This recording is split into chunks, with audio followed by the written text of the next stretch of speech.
Assalamualaikum warahmatullahi wabarakatuh. Perkenalkan, saya Aprianti dari jurusan Pendidikan Sejarah, Fakultas Keguruan dan Ilmu Pendidikan, Universitas Sultan Ageng Tirtayasa. Saat ini saya akan menjelaskan materi tentang perkembangan industrialisasi di Nusantara. Menurut Kamus Cambridge, industrialisasi adalah suatu kondisi di mana negara melakukan pengembangan industri.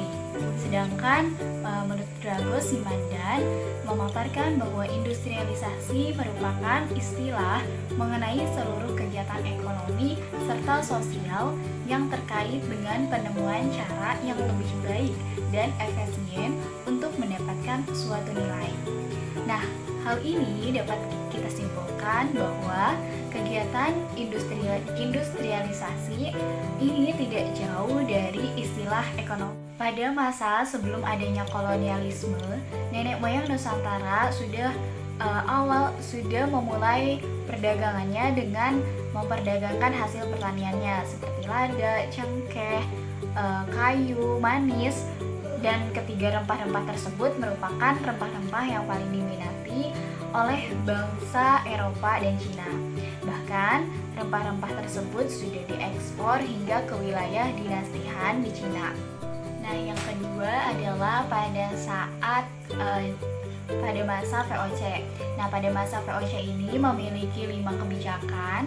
Yang pertama itu ada kebijakan fair play leveranti atau penyerahan paksa, yang merupakan kebijakan ekonomi VOC yang mengharuskan rakyat untuk menyerahkan hasil buminya kepada VOC. Nah, kemudian ada juga kebijakan kontinenten yang merupakan kebijakan rakyat untuk membayar pajak sesuai dengan harga yang ditentukan oleh VOC. Selain itu, ada juga kewajiban hak ekstirpasi, yaitu hak untuk membinasakan tanaman rempah-rempah yang melebihi ketentuan. Terus ada kebijakan Printer Style Sale yang mewajibkan pribumi menanam kopi. Dan yang terakhir ada kebijakan pelayaran Hongi yang bertujuan untuk mengawasi perairan Nusantara. Nah, selanjutnya ada perkembangan industrialisasi awal Nusantara. Pada masa Perang Dunia Kedua, pada saat itu Pulau Jawa sudah menjadi salah satu penghasil gula terbesar di dunia dengan puncak produksi pada tahun 1931 yang mencapai 3 juta ton per tahun dengan 2,40 juta ton diantaranya diekspor. Nah, selain pabrik gula, ada juga di Indonesia itu memiliki pabrik semen pada masa kolonialisme Belanda. Sesuai dengan yang dilansir pada laman PT Semen Padang.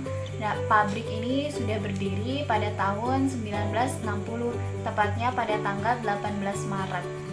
Nah, selain pabrik-pabrik tersebut, ada juga pabrik rokok yang sampai saat ini tetap berdiri, yaitu PT Sampurna yang didirikan pada Lin Xingti, imigran Tionghoa dari Fujian.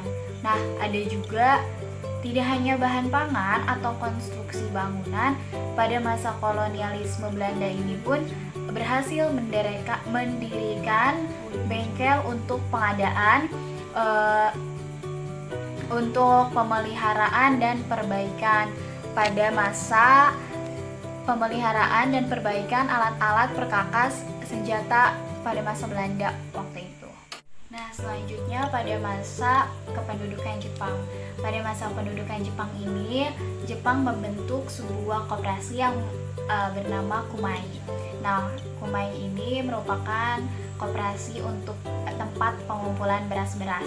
Dan pada masa kependudukan Jepang ini terjadi inflasi yang cukup tinggi. Nah, selanjutnya ada pada masa Orde Lama.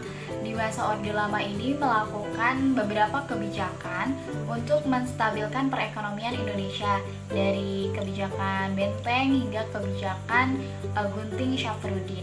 Yang pertama ada kebijakan Benteng.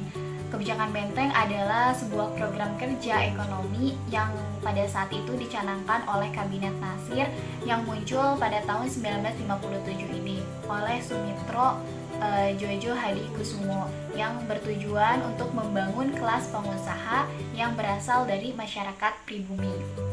Nah, selain itu ada juga kebijakan Alibaba. Kebijakan Alibaba ini merupakan kebijakan yang bertujuan untuk membangun kelas pengusaha pribumi dengan melibatkan etnis Cina sebagai penyokong. Nah, dan yang terakhir itu ada kebijakan Gunting Syafruddin. Gunting Syafruddin ini kebijakan moneter yang ditetapkan oleh Syafruddin Perwira Negara, seorang Menteri Keuangan dalam Kabinet Hatta II, sebagai upaya untuk menghadapi masalah ekonomi pada saat itu dengan cara benar-benar menggunting uang yang bertujuan untuk mengurangi jumlah uang yang beredar dan penyamarataan mata uang. Nah, lalu perkembangan industri apa saja pada masa Orde Lama ini? Nah, pada masa Orde Lama ini ada dua perkembangan industri yang berjalan.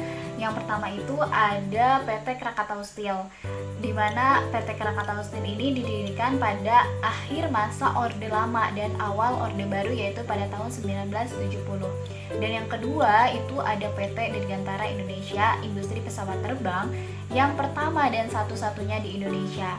Nah, meskipun pendiriannya ini dilakukan pada tahun 1976, persiapan yang dilakukan itu sudah semenjak pada 1960 atau terhitung pada masa Orde Lama.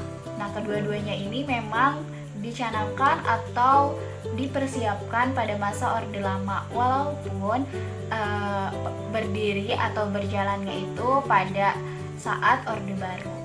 Nah, yang selanjutnya ada pada masa Orde Baru.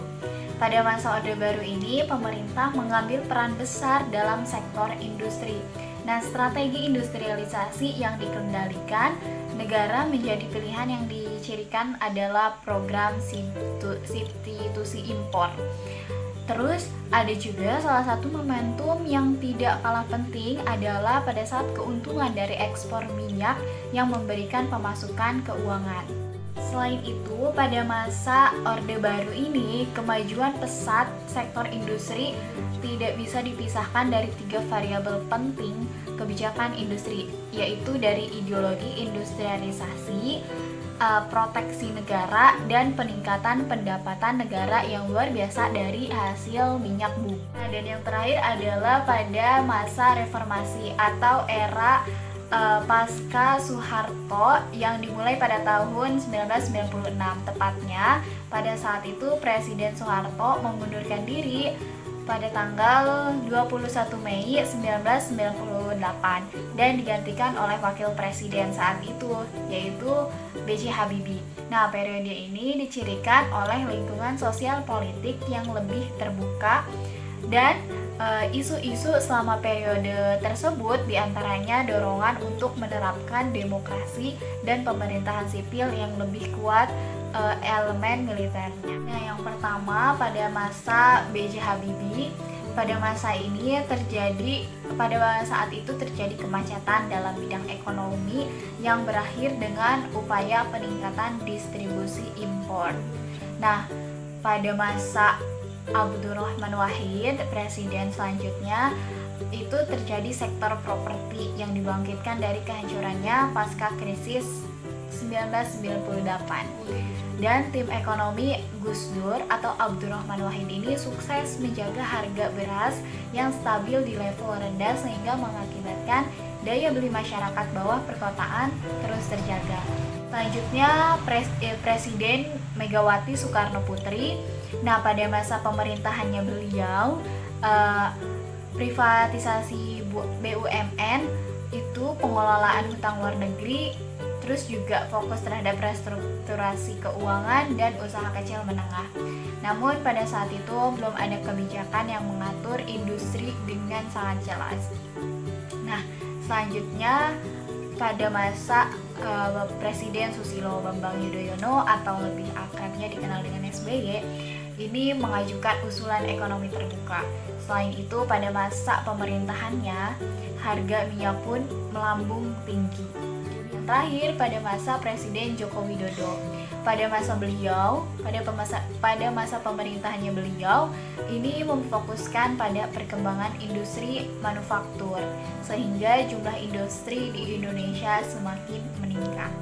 Baik, sekian ulasan materi tentang perkembangan industrialisasi di Nusantara dari masa pra-kolonialisme, terus pada masa VOC, masa pendudukan Jepang, sampai pada masa reformasi. Nah, sekian, kurang lebihnya mohon maaf. Terima kasih. Wassalamualaikum warahmatullahi wabarakatuh.